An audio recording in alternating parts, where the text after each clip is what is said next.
To start tying the Duncan loop, you will want to put one end of the line through the hook eye. Then give yourself a fairly long tag end to work with. Place your pinky on the hook like so to hold it out of the way. Pinch the running line and tag end a few inches above the hook, and then grab the tag end and start making wraps around everything back down to the hook. Keep pinching up high to hold that loop. I usually make 4 to 5 wraps, but with this thick line here I can only get 3.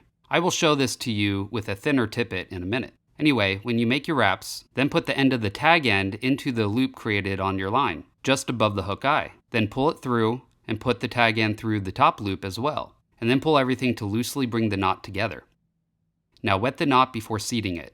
You will want to pull both the tag end and running line as well as the hook to seat this knot. This creates a large loop, and to make the loop smaller, you just pull the running line until the knot is seated. So keep in mind when pulling just the running line, it will slip down the knot to make the loop smaller. But if you pull both the running line and the tag end, it will tighten the knot where the knot is located. So this way you can make a knot with a little loop, or just tighten it down to the hook. It's up to you.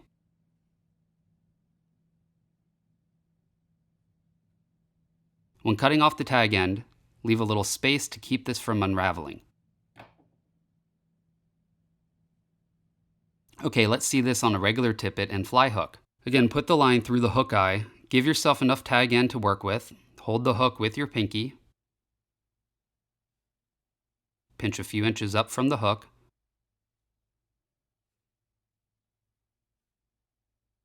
bring the tag end back down and make wraps around both lines 4 to 5 times, put the tag end through the bottom loop, and then back up through the top loop. Wet the knot, then pull both the running line and tag end to seat the knot. By the way, I did not give myself enough room to work with here on this tag end, and I decided to leave this version in so you could see why that might make this difficult.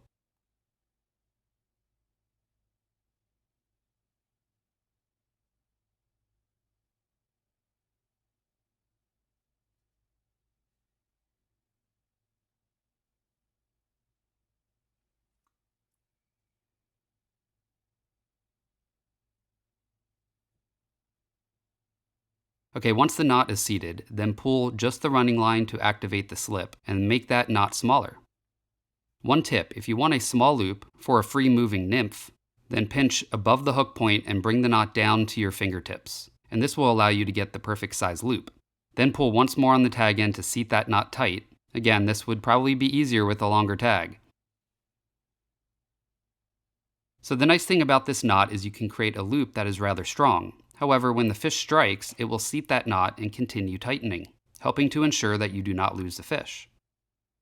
After you catch the fish, it is possible to grab the knot and pull it back, reforming that loop. However, only do this once or twice, as this will over time weaken that knot.